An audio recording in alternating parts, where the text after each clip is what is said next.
Good evening. Hopefully this has all gone live and everything's okay. So we are on day 4 now of my week of live. So hopefully you guys have been enjoying them so far. So we have been through Monday was I looked down there because they're on my notes. Monday was mindfulness in motherhood, which is such a big subject. We only had a few minutes to go over it, so it's something that we can go into more detail later on another time. And then we moved forward to dealing with overwhelm, which is really prevalent right now because we're all thrown into this unbelievable situation and trying to fathom how to possibly function at our best during this weird time. We then looked at reconnecting to the self, which is massively important in motherhood because that's one of the things that most women experience, is that feeling of detachment, is that feeling of will I ever get back to normal, is that feeling of who is this new woman. So we talked a lot about that yesterday. So today we're going to look at purposeful goals setting with intention, which is something that I really love because honestly without my goals I get kind of lost.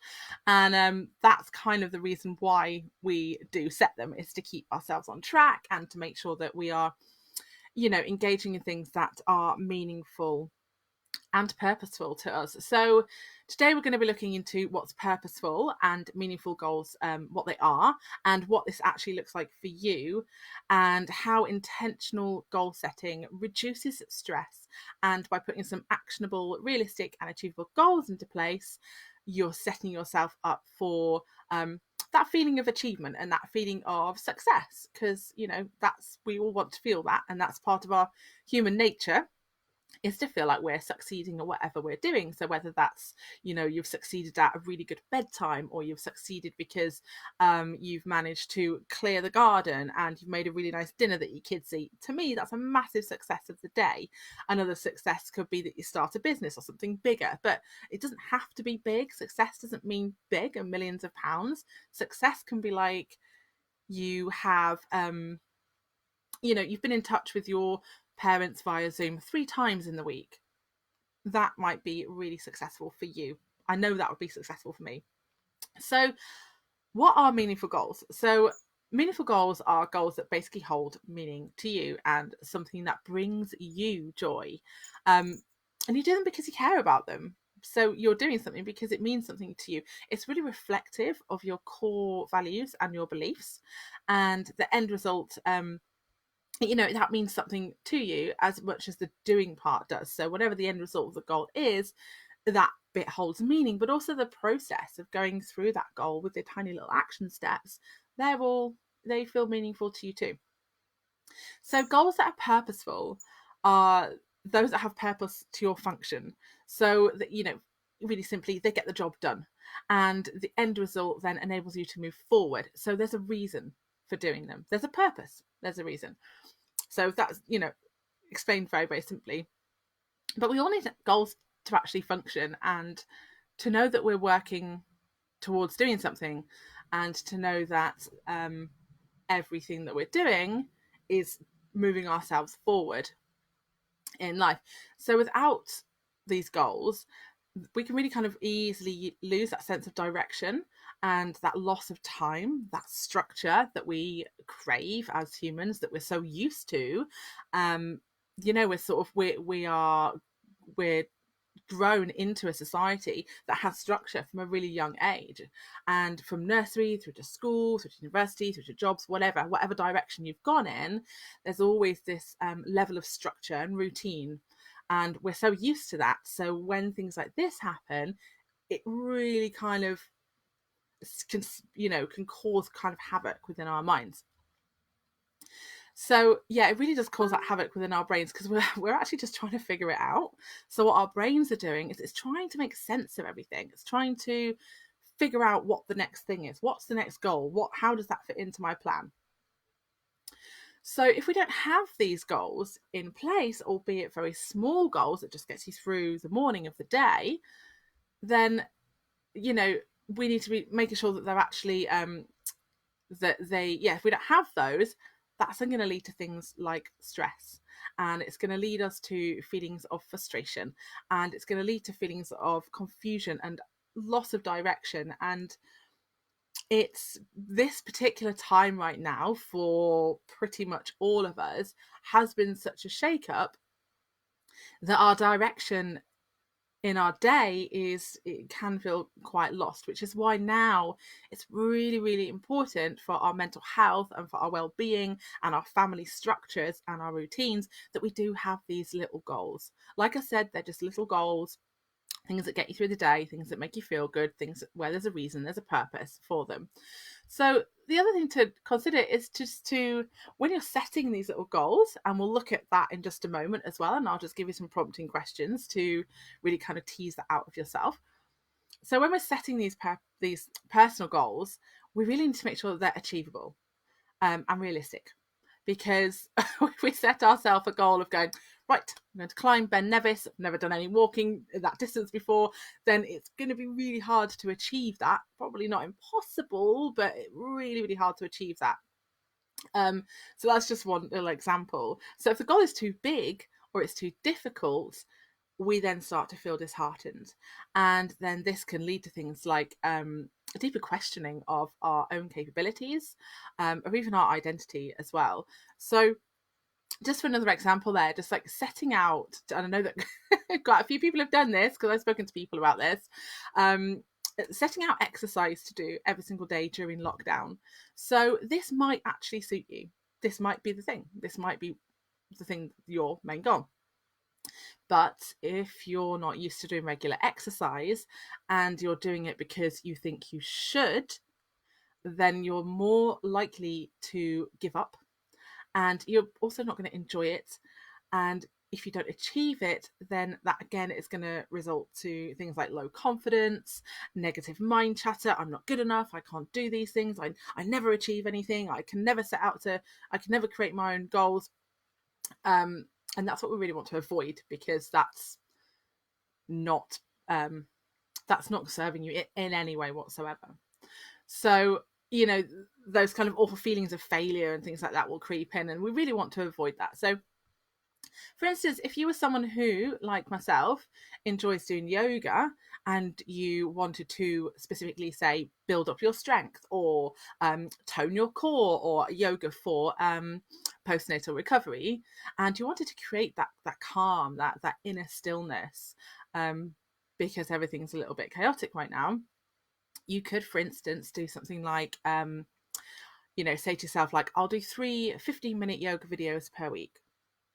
So setting aside that space and time and then seeing how you go, that way you're looking at something that's really realistic and it's pretty achievable, and then it means something to you and it's purposeful. So it's got meaning and purpose to it, and that's specific to you.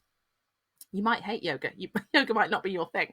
That's just an example. So but another example here would be, say, if you wanted to use this time to get more creative and learn a new art skill, either with or without the kids, you might be looking at something like, say, taking an online course, for instance, on calligraphy, or completing a mandala book. I know you can buy these amazing books and they have, like, I don't know, 30 pictures in them or something like that. They are fantastic, by the way. With something like that, you could then set a time aside that's appropriate to you, that's going to fit in with your already habits, routines, your rhythms. Even just a couple of evenings a week, no more than an hour. But again, that will be different for everybody because everyone's structure is so different. So just some questions there to kind of ask yourself. So with the goals, because sometimes I think when someone says, so what's your goal? Or you're trying to think, what are my goals? It's such a huge question. And we often relate the term goal setting to our jobs or a career or something like that. And while that's absolutely necessary, it's also really important to set our own personal goals that are just for us. You don't even have to tell anyone else what that goal is for. It could just be something that's going to feed your body, feed your mind, feed your soul, whatever that is. So if you want a little bit of prompting around that, then I would suggest getting yourself some pen and paper and asking yourself just a few really simple questions like, what do you like to do? And what's your usual routine? You know, having a look at that, just making sure that when you're setting yourself these goals, that they're going to fit in with your daily living, that they're going to be realistic, that they're going to be really achievable for you to do. And then, how do you want your days to look like? And what change would you like to make that happen? So again, we're kind of like looking at our future. So by setting these goals, we're looking at things that we want to do to achieve and that are moving ourselves forward, but with purpose and meaning and with intention that's right for us as well. Someone else's goal might be great for you, but you know, might not be great for you, or someone else's goal, or a goal that you've seen someone else do, or you have this big goal that you want to achieve. You know, you can always just grade and adapt that. So what that means is just like by doing small versions of that and adapting that to suit your needs, your capabilities at the time, and your environmental needs as well. So also, what's important to you? That's a big question. But it's a really, really good one. It's a really good one to do some reflective journaling on. And, you know, you don't have to come up with an answer straight away. It doesn't have to be what's important to me, you know, just, you know, my family. It could be that my family is important to me, but what in that is important to you, and other things that are important to you as well. It might be, so for instance, for me, what's important to me, and this is really tiny, but it's having that little bit of space in the morning, even if it's just 10 minutes to myself to regroup and to, you know, collect my thoughts. And without that little space in the morning, even if it is just 5 minutes even, then that really, really puts me out for the morning, because I don't know what I'm doing. So I can't actually you know, make a decent plan of what I need to do and how I'm going to structure my day, because I've not had that tiny bit of brain space. So for me, that's really important to me. Obviously, on a bigger scale, my family, wildly important to me.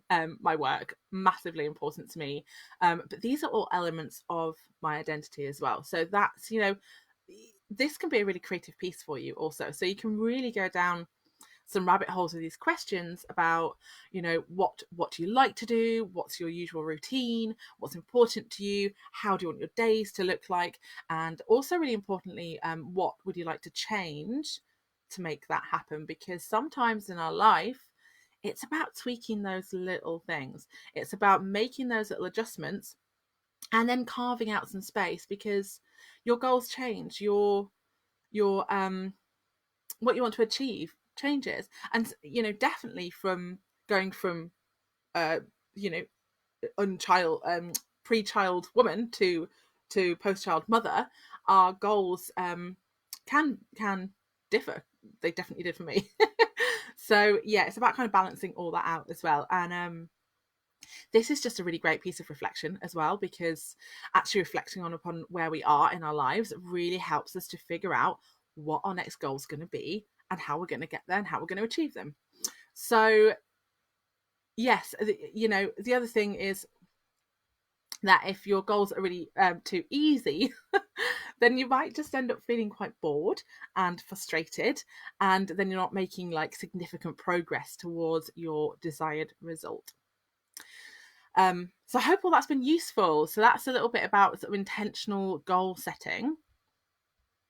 So I just wanted to mention as well, just before I go this evening, that in the coming weeks, I am going to be opening the doors to a brand new membership, which I am so excited about. I've literally got goosebumps.